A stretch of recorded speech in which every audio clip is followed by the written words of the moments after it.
Hey guys, Thunder E here and welcome to my full gaming review of the Galaxy S20 Ultra. Now I know you guys have been waiting for this video and I've tried to include as many games as I could into this video. So we're talking about the S20 Ultra, Samsung's latest flagship. It retails for $1,400 and this device comes with a myriad of specs. So we know it has a Snapdragon 865 processor, which means better gaming performance for us.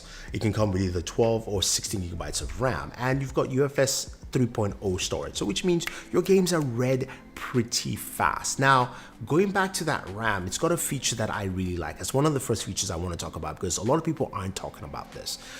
This is the ability to dock 5 applications into your RAM storage. So what this simply means is that, hey, you can pick any application you want. In our case here, it's all about games. So we select the games we want and we lock those games in. So even if we clear our memory storage or we drop our phone tonight and wake up the next day, we still jump back into the game directly. There's no loading. It's a really quick process. You might have to connect to the server, but the game is still there in the background.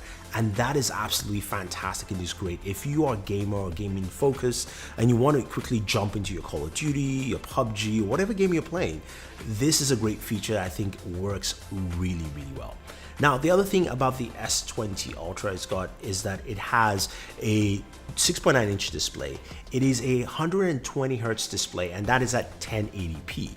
Now, what does 120 hertz mean for gaming, and what's the key feature there? It means that, look, when you're browsing around just around the phone or on Twitter or something like that, you can see the fluid motion. So which means animations are much smoother and much more streamlined on screen. So you're playing your games, they look and feel really smooth. But what I like the most is the 240 hertz touch sampling. That for me is a really key feature because when you're actually using the controls of, say, Call of Duty Mobile is what I play the most, that feels really solid. It feels like you're actually using controls. Your fingers glide really well on the screen and it doesn't feel sticky. That 240 hertz touch sampling is really nice, and it's great for your FPS shooters or games like that really require that kind of quick movement. So that part is great, but the other thing you guys didn't realize is that this device also supports 120 frames per second. So there's some games that support that. Not every single Android game does. And some of those games also need to be updated to work with either the processor or this device. Now, games like Cover Fire, Injustice 2, and Shadow Fight 3 support go up to 120 frames per second. So let's take a look at some of those games quickly.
So performance is really good.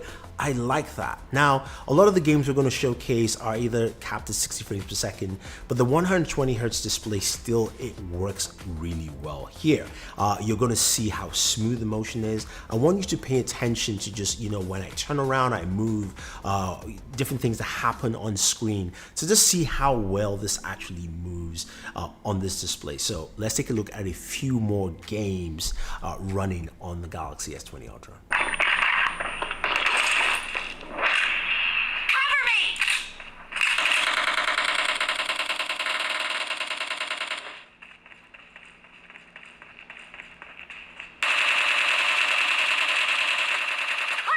Reloading!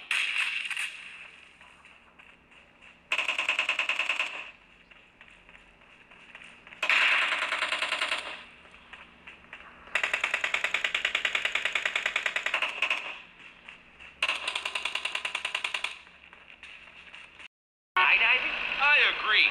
Really bad. Yeah, catch you later, amigo.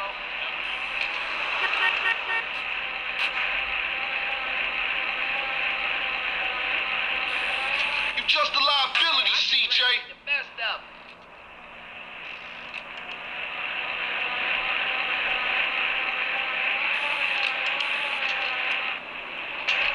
Why you bother coming back? I'm a veterano, ese no joke.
Reloading. Cover me.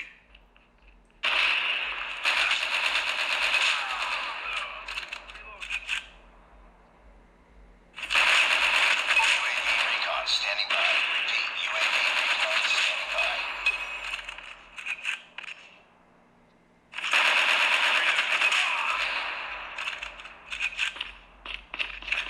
UAV online.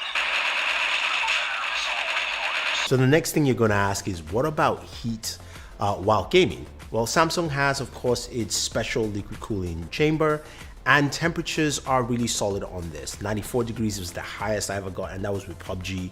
Rest of the games, everything came out to about 90 degrees or so. So I liked, of course, temperatures with this device. Now, something cool I found out is that streaming services like Stadia and Project X Cloud also run at 120 frames per second. Not the games, the apps do, just to clarify things. It's just, remember, the games are being streamed onto your phone, whether it's being X Cloud or Stadia. So the apps do support 120 frames per second, but again, it's not the game. Just something I wanted to show you guys because it was quite interesting to see that here. Now, a few of you asked about controllers. Now, a lot of controllers actually work well with the S20 Ultra. Your Xbox controller works pretty easily, straightforward Bluetooth. You also have the Jungle Cat controller, which I like, although there is no case for it, but that works, and that worked when I was using it for xCloud. Then you have, of course, the Stadia controller, and that works via USB USB connectivity, and finally the GLAP or the G-Play controller, which was for the S10. That works well. That actually fits, even though it's a 6.9-inch device, and the camera hump also still rests in there, so that will work. All the buttons and controls work well. So if you're looking for a controller, those are some of the options I think work well with this device. You know, with the Galaxy S20 Ultra, there's a lot you will get from this as a gamer. You've got really fast charging, which you can check out our charging test on there. You've also got some really nice speakers, and you can enhance those speakers with Sound Assistant, which is what I like, because you can set the different volume levels for your games in there. So I like that that is available, and something from the Good Luck app. Thank you guys for recommending that. That's something that I like to use and also balance out my EQs. There's a lot I like in this device. There's some things I don't like as well, gaming wise. I want them to fix the game center, give me more functionality in there. I also want them to make the display settings easier, so you don't have to go to 2 locations to change from 1080p to 2K, and also go out and go to different sections to change from 60 Hz to 120. Make it seamless, and also give me the option to just stay at 120 2K resolution. Now, some of you ask, what about battery life with this? Well, I would say it was good. I got a good battery life gaming and having 120 Hz. I would say you will have no problem at least running your device. If you game medium amount of gaming, you probably get about 12 hours of battery life. Again, it's 120 Hz, so that's just putting it out there. I like what the Galaxy S20 Ultra brings for gaming. I like the performance. I like the things I'm seeing. Audio, sound, you name it. The display, butter. Let me know what you think, guys. If you like this kind of video format for a full gaming review, I will do more reviews like this. Otherwise, don't forget to like, share, subscribe, hit that like button, and always enjoy your entertainment.